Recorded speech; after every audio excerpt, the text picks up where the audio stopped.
यहां की कांग्रेस सरकार उसको फेल करने में जुटी रहती है।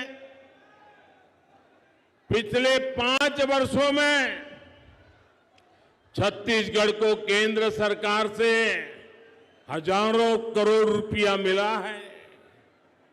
यहां सड़क हो, रेल हो, बिजली हो, दूसरे ऐसे अनेक विकास के काम हो, हमने छत्तीसगढ़ के लिए, आपके लिए पैसे की कोई कमी नहीं रखी।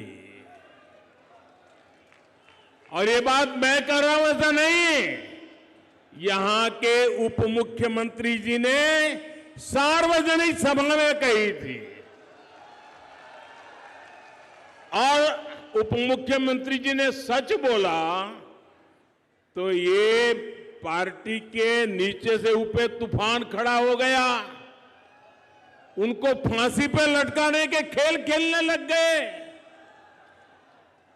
सार्वजनिक जीवन में हकीकतों को छिपाया नहीं जा सकता।